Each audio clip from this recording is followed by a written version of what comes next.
ఓకేనమ్మా, కనిపిస్తున్నానా?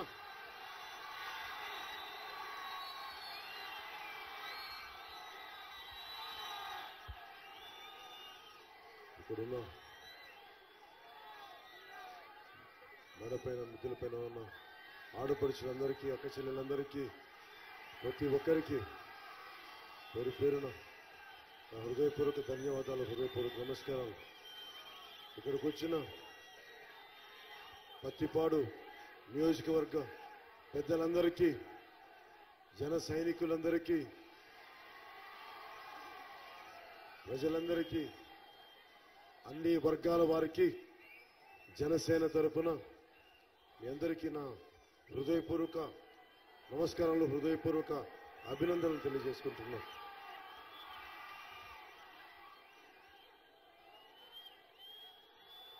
దారి పొడవుతా వస్తూ ఉంటే అనేక మంది రైతులు కనిపిస్తూ ఉన్నారు, రైతు కూలీలు కనిపిస్తూ ఉన్నారు.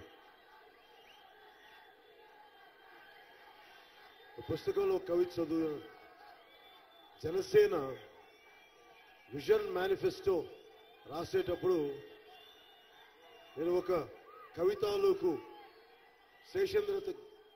కవి శేషేంద్ర గారి పలుకుల్ని రాశాను, ఉటంకించాను.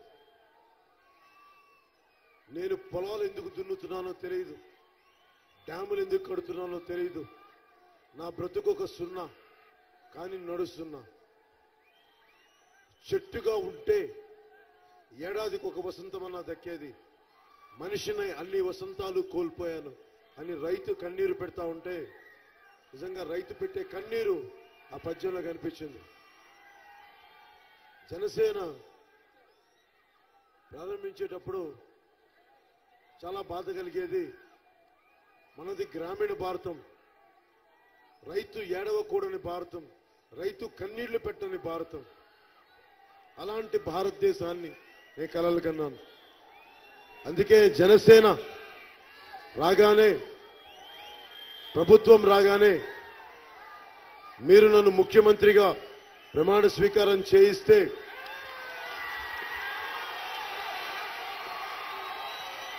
నేను చేయబోయే మొదటి సంతకం, జీవిత కాలం అంతా తన కండను కరిగించి శక్తి ధారపోసి రైతు మొత్తం ఆఖరి దశలో ఎవరు అండ లేకుండా పోతా ఉన్నారు. కష్టం చేయడానికి కండలు లేవు, కండలు ఎప్పుడో కరిగించేశారు. అలాంటి రైతుకి జనసేన ప్రభుత్వంలోకి రాగానే ముఖ్యమంత్రి ప్రమాణ స్వీకారం చేయగానే నేను చేయబోయే మొదటి సంతకం, రైతన్నకి 5,000 రూపాయలు నెలకి పెన్షన్ పథకాన్ని మీద మొదటి సంతకం పెడతాం. అలాగే వ్యవసాయ అవసరాలకి ఏ గ్యారంటీ లేకుండా రైతుకి 8,000 రూపాయలు ఎకరానికి సహాయం చేసి పెడతాం ఒక్కొక్క రైతుకి. అలాగే మా ఆడపడుచులు ఉన్నారు, అన్ని వైపులా చూస్తా ఉన్నాం. కుటుంబాన్ని నడపడానికి ఆడపడుచులు కష్టమైన పని. ఒక ఊర్లోకి పోతే గ్యాస్ సిలిండర్లు కొనుక్కోలేకపోతున్నామంటే, ఎప్పుడు ఖరీదు పెంచుతారో తెలియదంటే చాలా మంది పెద్దలతో మాట్లాడాను. వారిని ఒకటే అడిగా, గ్యాస్ సిలిండర్ ఉచితంగా ఇవ్వడానికి ఉపయోగపడద్దా, లేకపోతే కొన్ని వర్గాల వారికి ఇవ్వడానికి ఉపయోగపడద్దా అంటే చాలా రోజులు ఆలోచించిన మీదట ఒక నిర్ణయం తీసుకున్నాం. ఆదాయానికి సంబంధం లేకుండా,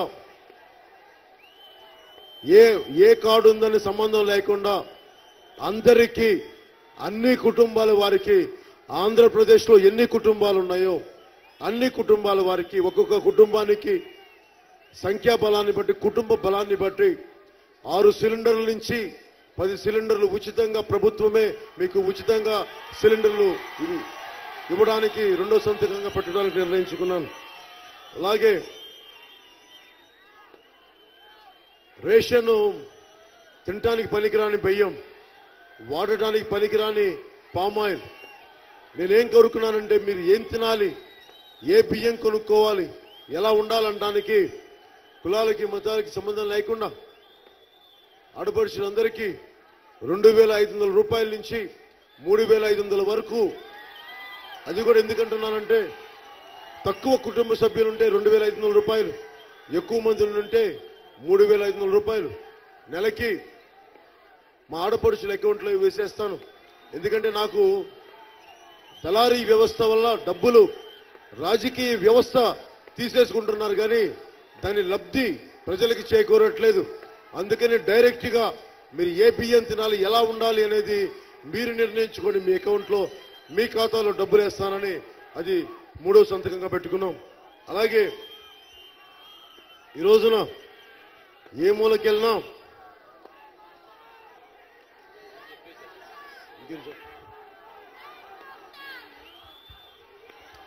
మూలకెళ్ళినా ఎందుకింత జనసేనకి ఇంత యువత బయటికి వస్తున్నారు, ఎందుకింత అండగా ఉన్నారు, ఏ కోపం వారిని తీసుకొస్తుంది? డిగ్రీలు పాస్ అవుతున్నారు, ఉద్యోగాలు వస్తా ఉన్నాయి, ఉద్యోగాలు వెళ్ళి చూద్దామంటే ఉద్యోగాలు లేవు. దాని గురించి డిఎస్సీ గురించి మాట్లాడుతున్నాను. డైరెక్ట్ గా మనకు దాదాపు 3 లక్షల ఉద్యోగాలు రావాలి. వచ్చిన 6 నెలల్లోపు 3 లక్షల ఉద్యోగాలు భర్తీ చేసే బాధ్యత జనసేన ప్రభుత్వం తీసుకుంటుంది. నా ఆలోచన ఒకటే, మీరు లక్షల కోట్లు దోపిడీ చేయడానికి నిధులున్నప్పుడు ఉద్యోగాలకి, కొత్త యువతకి ఉద్యోగాలు ఇవ్వడానికి, వారి జీతభత్యాలు ఇవ్వడానికి మీకు ఎందుకు డబ్బులు లేవు? ఇది మాకు చాలా ఆవేదన కలిగించే అంశం. రోడ్ల మీద ఈ రోజున కూర్చొని మీరు తిరగండి మాతో పాటు, నెలకి 2,500 రూపాయలు ఇస్తామని చెప్పి ఆఖరి 3 నెలల్లో తెలుగుదేశం ప్రభుత్వం చెప్తా ఉంది. నేను మీకు 2,500 రూపాయలతో మీ జీవితాన్ని కొనడానికి నేను రాలేదు. మీకు 25 సంవత్సరాల భవిష్యత్తు ఇవ్వడానికి జనసేన పార్టీ ఉంది.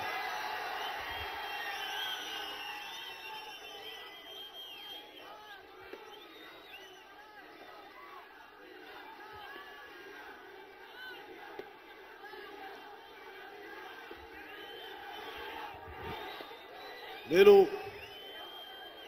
యువతకి, దేశాన్ని, ఈ రోజున ఉన్న రాజకీయ వ్యవస్థ మీ అందరికీ తెలుసు.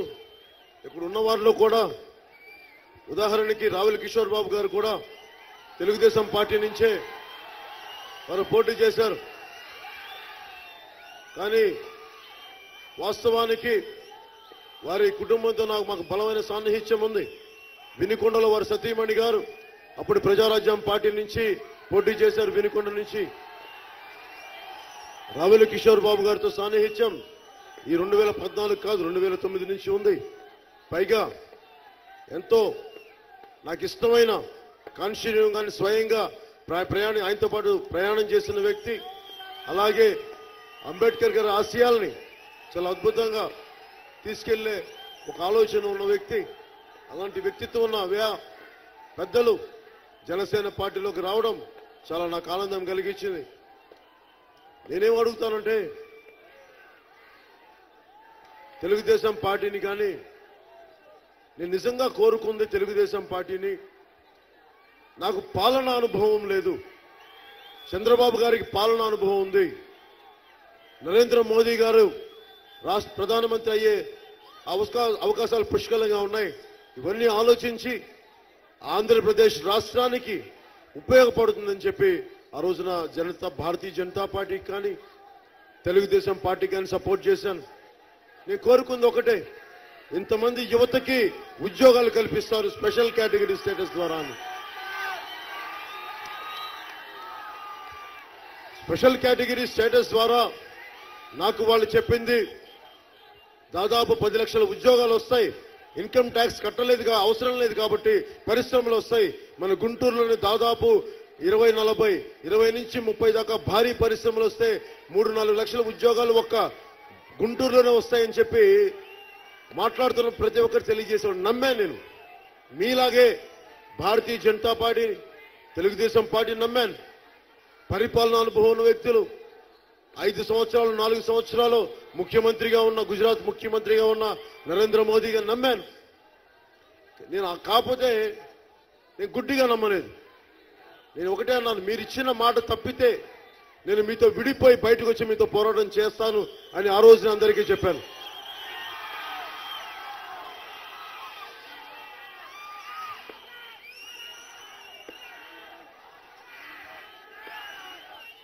క్షమించాలి, ఇన్ని సభల్లో ఇన్ని నెలలుగా మాట్లాడి గొంతు వాచిపోయింది. అందరూ కొంచెం అర్థం చేసుకోవాలి. అలాగే నేను కోరుకుంటుంది, జనసేన ప్రభుత్వం రాగానే 3 లక్షల ఉద్యోగాలు, ప్రభుత్వ ఉద్యోగాల్ని భర్తీ చేయించే బాధ్యత వెంటనే 6 నెలల లోపు నేను ఖచ్చితంగా తీసుకుంటాం. అలాగే మనకి బోల్డంత సాగు భూమి ఉంది, కానీ దానికి ఎట్లా వ్యవసాయ పద్ధతులు తెలియట్లా. ఉదాహరణకి మన ఇజ్రాయెల్ వెళ్తే పెద్ద నీళ్లు ఉండవు, ఒక చిన్నపాటి నదే, అది మన చిన్న పాయిలాగా ఉంటుంది ఆ నది, జోర్డాన్ రివర్ అని. మరి దాని నుంచి వాళ్ళు అద్భుతంగా పంటలు పండించగలుగుతున్నప్పుడు మనకి కొత్త వ్యవసాయ పద్ధతులు తెలియట్లా. ఒక 2000 గజాల్లో కూడా ఒక నలుగురు ఉండే ఒక కుటుంబం బతకగలిగేంత వ్యవసాయ పద్ధతులు ఉన్నాయి. వ్యవసాయం ద్వారా ఒక్క మన గుంటూరు జిల్లాలోనే నేను దాదాపు మీరు సమయం ఇవ్వగలిగితే ఒక 2.5 సంవత్సరాలు ఇవ్వగలిగితే నేను కొత్త రైతులను తయారు చేస్తాను. స్పెషల్ అగ్రికల్చరల్ జోన్స్ ని క్రియేట్ చేస్తాం. ఉదాహరణకి మనకిక్కడ సహకార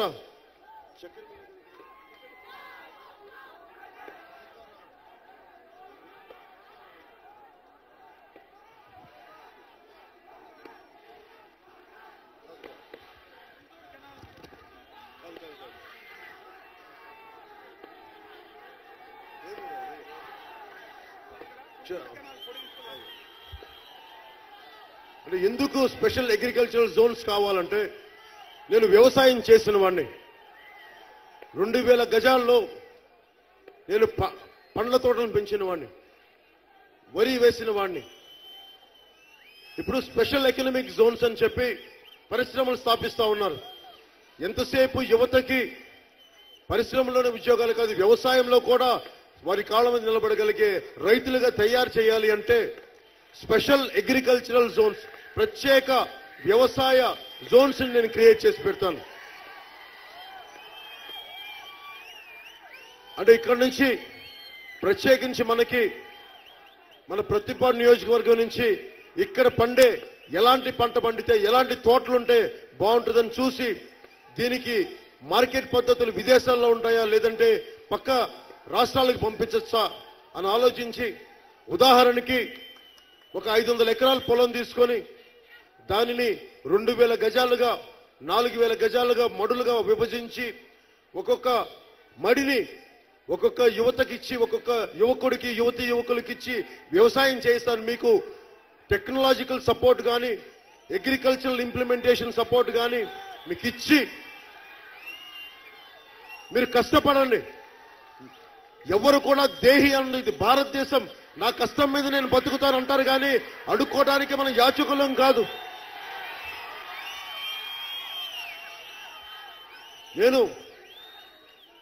మీరు 10th క్లాస్ చదువుకోకుండా ఉన్నా, ఏం చదువు లేకపోయినా రైతుల్ని మీకు అండదండలుగా ఉండటానికి వచ్చిన 2.5 ఏళ్లలో మీకు ప్రతి చోట, ప్రతి జిల్లాలో, ప్రతి నియోజకవర్గంలో ముందుగా 2000 ఎకరాలను తీసుకొని దాదాపు ఒక్కొక్క 2000 గజాలకు ఒక్కొక్క రైతుని చొప్పున తయారు చేస్తున్నాం. ఎందుకంటే మీరు ఎంతసేపు యువతకు ఉద్యోగాలు పరిశ్రమల్లో ఉండాలి. కొంతమంది యువత అడుగుతున్నారు, నాకు వ్యవసాయం చేయాలంది కానీ నాకు భూమి లేదని అంటున్నారు. అలాంటి యువతకి భూమిని మీరు పండించగలిగినంత సంవత్సరాలు, మీరు కష్టపడగలిగినంత సంవత్సరాలు ఆ భూమి లీజ్ మీకే ఇప్పిస్తాను. అది అలాంటి స్పెషల్ అగ్రికల్చరల్ జోన్స్ ని ప్రతి నియోజకవర్గంలో క్రియేట్ చేయడానికి జనసేన మేనిఫెస్టోలో పెట్టింది. అలాగే 25,000 యువతకి, జనసేనకు ఉన్నది చాలా బలమైన యువత శక్తి సామర్థ్యాలు నిష్ఫలమైపోతున్నాయి. మీకోసం ముందస్తుగా ఒక 25,000 10వ తరగతి చదువుకున్న విద్యార్థులు 6 నెలల నుంచి 9 నెలల వరకు స్పెషల్ ట్రైనింగ్ ఇప్పించి మిమ్మల్ని స్పెషల్ పోలీస్ కమాండోస్ గా మిమ్మల్ని నియమిస్తాను. మిమ్మల్ని శాంతి భద్రతలు ఒకటే గుర్తుపెట్టుకోండి. నేను నిజంగా అందరి బాగు కోరుకున్నవాడిని. ఒక కులానికి కానీ, ఒక మతానికి కానీ, ఒక ప్రాంతానికి కాదు, అందరికీ సమానమైన అవకాశాలు లభించాలి అని మనస్ఫూర్తిగా కోరుకున్నవాడిని. తెలుగుదేశం పార్టీకి సపోర్ట్ చేశానంటే అనుభవం చేశాను. కానీ అనుభవం పనిచేయనప్పుడు బయటికి రావాల్సి వచ్చింది.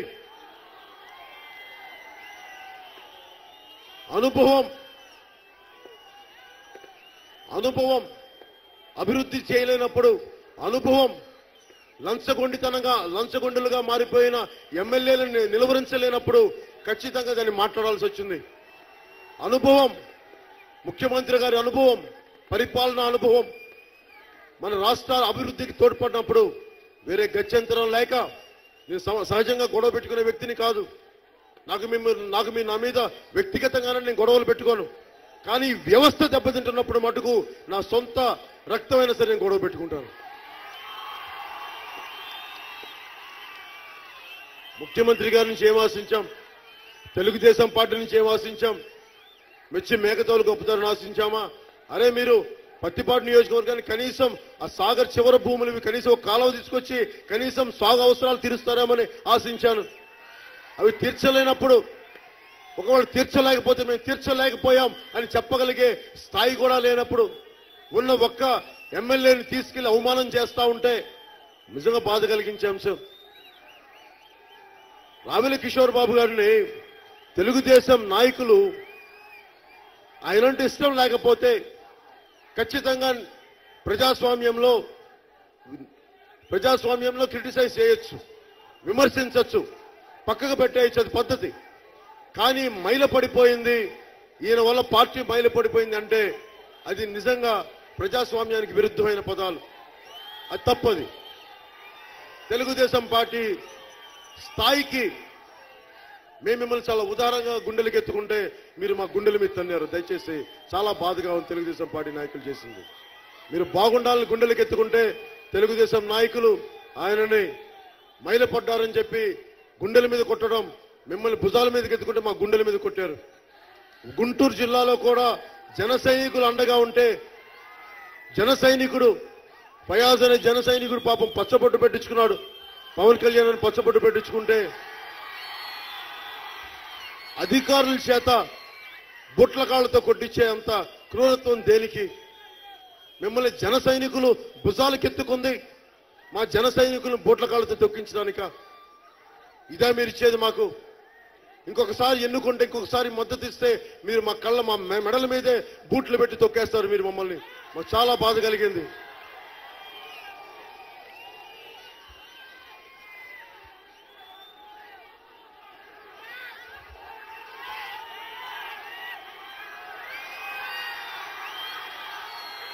నేను చెప్పింది ఈ అబ్బాయి ఫయాజ్ కష్టపడ్డాడు. తెలుగుదేశం పార్టీకి జనసేన నేను చెప్తే జెండా మోసాడు. దీని మీద కాళ్ళతో తొక్కేశారు, బూట్ల కాళ్ళతోటి. ఇదా ఇచ్చేది తెలుగుదేశం పార్టీ? ఇదా మీకు ఇచ్చేది? మీకు అండగా నిలబడితే మా వాళ్ళని బూట్లతో తొక్కేస్తారా?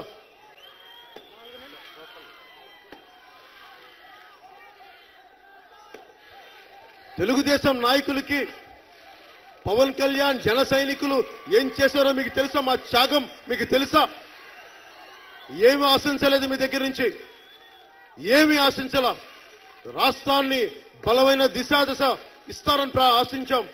మీరు తీసుకెళ్లి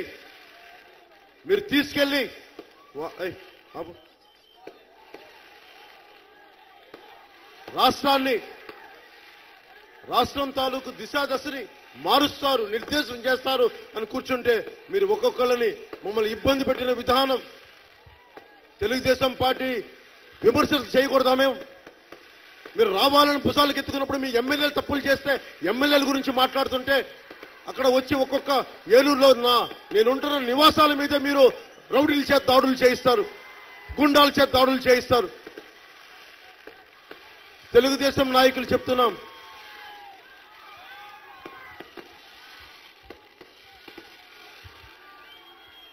తెలుగుదేశం నాయకులు చెప్తా ఉన్నాం, నేను చాలా చూసొచ్చాను జీవితంలో. పవన్ కళ్యాణ్కి ఇది మొదటి ఎన్నిక కాదు. 2009 నుంచి ప్రత్యక్ష రాజకీయాల్లో ఉన్నవాడిని, ఉమ్మడి రాష్ట్రంలో తిరిగిన వాడిని, 2014లో ఉమ్మడి రాష్ట్రంలో తిరిగిన వాడిని, అందరికీ చేసిన వాడిని. బాబు ఆగండమ్మా, ఆపండి, ఏంటి ఆపండి. ఉమ్మడి రాష్ట్రంలో తిరిగిన వాడిని 2019 ఈరోజు ప్రత్యక్ష రాజకీయాల్లోకి వస్తున్నాం. మనం ప్రారంభించినప్పుడు నీకు ఎంతమంది ఎమ్మెల్యేలు దొరుకుతారు, అసలు నీకు కుర్రోళ్ళు తప్ప టీనేజర్లు తప్ప ఒక్కళ్ళు రారు బయటికి అని చెప్పారు. ఈ రోజున దాదాపు 130-140 జనసేన అభ్యర్థులు నిలబెట్టింది ఆంధ్రప్రదేశ్ మొత్తం మీద. మిగతావి బహుజన్ సమాజ్ పార్టీకి, సిపిఐకి, సిపిఎంకి స్థానాలు ఇచ్చింది. అలాగే మన పత్తికొండ, మన తాడికొండ నియోజకవర్గం నుంచి బీఎస్పీ క్యాండిడేట్ గా మన శ్రీ రవికిరణ్ గారిని బీఎస్పీ నాయకులు ఎన్నుకోవడం జరిగింది. వారికి జనసేన మనస్ఫూర్తిగా మద్దతు పలుకుతున్న జన సైనికులు వారికి మద్దతు పలకాలి, వారిని అఖండ విజయంతో గెలిపించాల్సింది మనస్ఫూర్తిగా కోరుకుంటా ఉన్నాను. ఈ ఊర్లో పుట్టారా?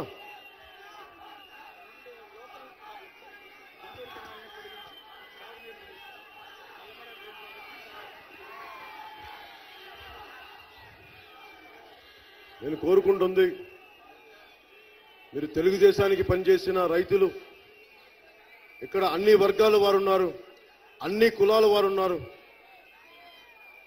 తెలుగుదేశానికి పనిచేసిన వర్గాల వారికి కూడా చెప్తా ఉన్నాం, నేను మీకు అండగా ఉండేవాడిని.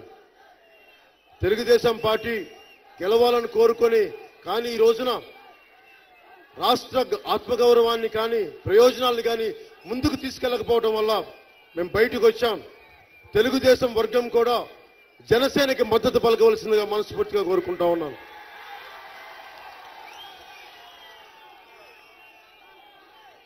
తెలుగుదేశం నాయకులకి, పెద్దలకి చెప్తున్నాను, జనసేనకి ఈసారి మద్దతు పలకండి, మీకు అండగా ఉంటాం.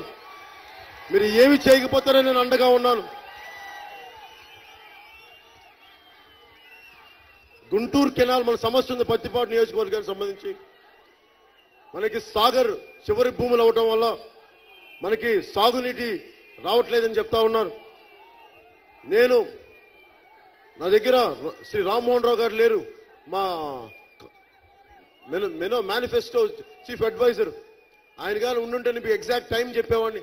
నాకు తెలిసి ఈ గుంటూరు కెనాల్ని 18 నెలల్లో పూర్తి చేసి పెడతాను మీకు. అలాగే నల్లమడ డ్రైనేజ్ ప్రాజెక్ట్ ని శరవేగంతో అన్నారు, కానీ నాకు దీని మీద స్పష్టత లేదు. ఒక్కసారి రేపో ఎల్లుండో మీకు డ్రైనేజ్ ప్రాజెక్ట్ ఎంత పరిస్థితులు అర్థం చేసుకొని మీకు సాధ్యమైనంత త్వరగానే ఆ డ్రైనేజ్ ప్రాజెక్ట్ కూడా నేను పూర్తి చేసి పెడతాను జనసేన ప్రభుత్వం రాగానే. నాకు క్లారిటీ ఉన్నవి వెంటనే చెప్పగలను, క్లారిటీ లేనివి మీకు నేను చెప్పి చేస్తాను. ఒకవేళ నేను చేయలేని పక్షంలో నేను ఈరోజు ఓట్లు అడుగుతున్నాను. నేను చేయలేని పక్షంలో నేను చెప్తాను, ప్రతి 3 నెలలకి జనసేన ప్రభుత్వం మీకు పొలిటికల్ ఆడిట్ ఇస్తుంది. మేము ఏ పనులు చేయలేకపోయాం, ఏ పనులు చేయగలిగాం మీకు ఇచ్చి, ఒకవేళ మీరు సూచనలు సలహాలు ఇస్తే నేను పాటించి దాన్ని సరిదిద్దుకుంటాం, తప్పులుంటే సరిదిద్దుకుంటాం, మీకు అండగా నిలబడతామని తెలియజేసుకుంటా ఉన్నాం.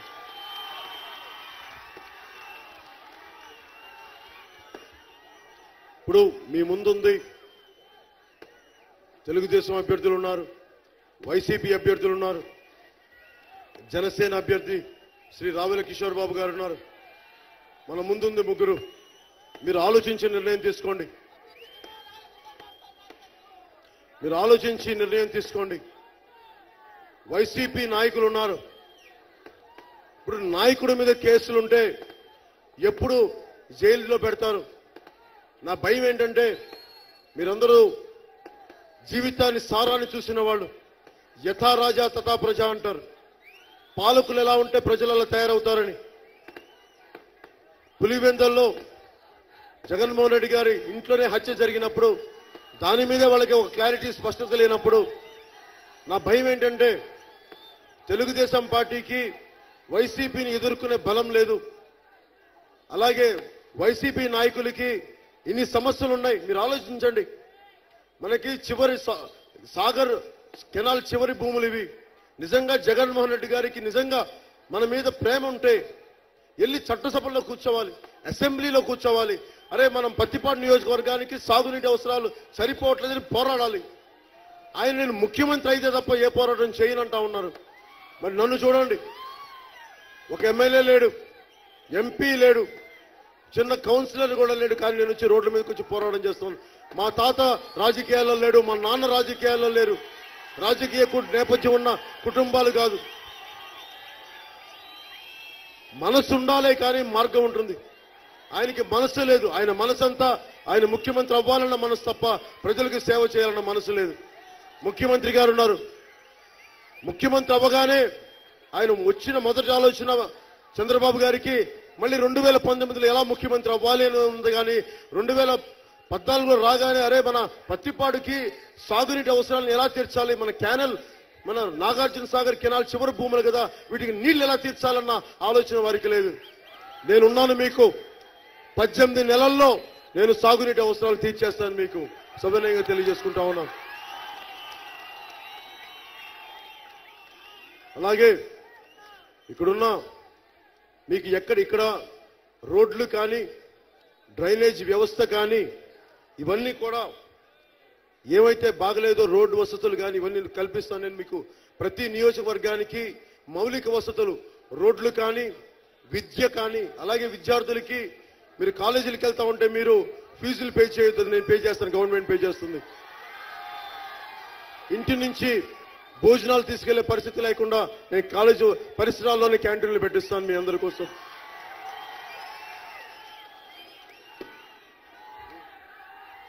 అలాగే యువతకి నేను కోరుకుంటుంది, నేను ఏం చేస్తుంది, ఒక 10 లక్షల ఉద్యోగాలు రాగానే క్రియేట్ చేయాలి. దానికి ఎలాంటి పరిశ్రమలు ఉండాలి, ఎలాంటి రాయితీలు ఇస్తే పరిశ్రమలు వస్తాయి, ఉద్యోగాలు వస్తాయని చెప్పి చాలా పెద్ద బలమైన ప్రణాళిక ఒకటి రచిస్తా ఉన్నాం. దానిని జనసేన ప్రభుత్వం రాగానే ముందుకు తీసుకెళ్తామని తెలియజేసుకుంటూ, మా ఆడపడుచులందరికీ, మా అన్నదమ్ములందరికీ, సిపిఐ సిపిఎం నాయకులందరికీ, బీఎస్పీ నాయకులందరికీ పేరు పేరున ధన్యవాదాలు తెలియజేసుకుంటూ, నాకు ఇంత అఖండమైన గౌరవాన్ని స్వాగతాన్ని ఇచ్చిన పత్తిపాడు నియోజకవర్గ ప్రజలందరికీ, అన్ని గ్రామాల వారికి, అన్ని వర్గాల వారికి పేరు పేరున ధన్యవాదాలు తెలుపుకుంటూ సెలవు తీసుకున్నాను. ఒక్కసారి పత్తిపాడు నియోజకవర్గం నుంచి జన్మభూమికి జయజయలు పలుకుతూ సెలవు తీసుకుందాం. భారత్ మాతా కీ జై హింద్.